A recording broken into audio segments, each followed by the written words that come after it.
Most people think they know exactly how to handle a chicken egg, but you would be surprised at how many people get the basics completely wrong.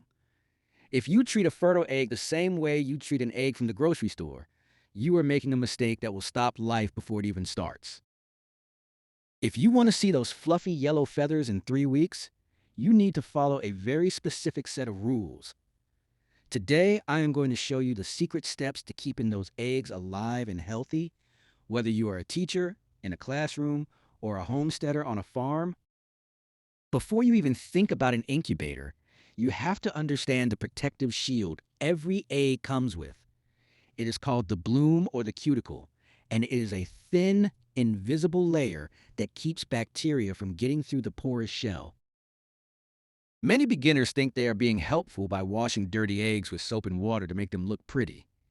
In reality, washing a fertile egg is often a death sentence because it removes that natural barrier and invites germs inside. If you are collecting eggs over several days before starting your hatch, you cannot just leave them sitting on the kitchen counter in the sun.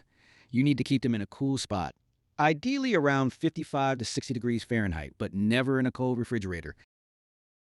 The most important rule of egg storage is that the pointy end of the egg must always face downward in the carton. This keeps the air cell at the fat end of the egg, where it belongs, so the baby chick can breathe right before it hatches. While you wait to start your incubator, make sure you are tilting the egg carton from side to side once or twice a day. This keeps the yolk centered and prevents the delicate embryo from getting stuck to the side of the shell membrane. Before we move on to the actual incubation process, please look at the bottom right corner of your screen and hit that subscribe button. It helps me keep sharing these tips with new farmers and parents just like you.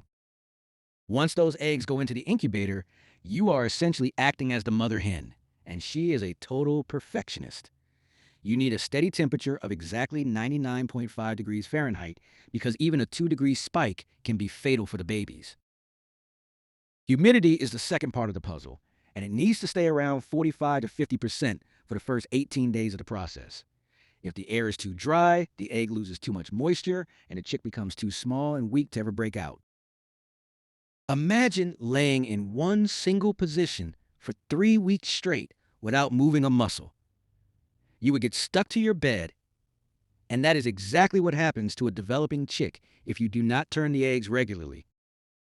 You need to rotate them at least 3 to 5 times a day to prevent the embryo from sticking to the inside of the shell.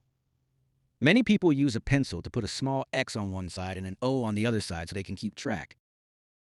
By day 7, something magical happens that most people never get to see with their own eyes. You can take a very bright flashlight in a dark room and look through the shell to see a tiny network of red veins. This is called candling, and it looks like a little red spider or a beating heart inside the egg.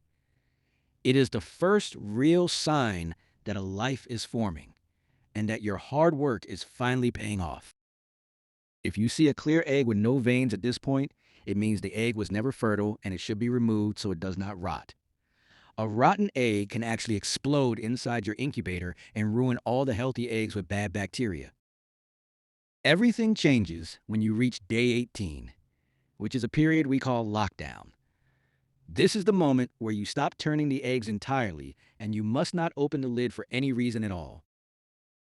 You need to bump the humidity up to 65 or 70% during these final 3 days.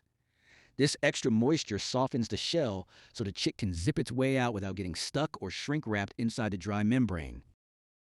When you finally hear that first tiny chirp from inside the shell, your heart will skip a beat. It is a long journey from a simple egg to a living creature. But if you follow these steps, you will be a pro in no time. I have a whole video on what to do once the chicks actually start hatching. So go watch that next.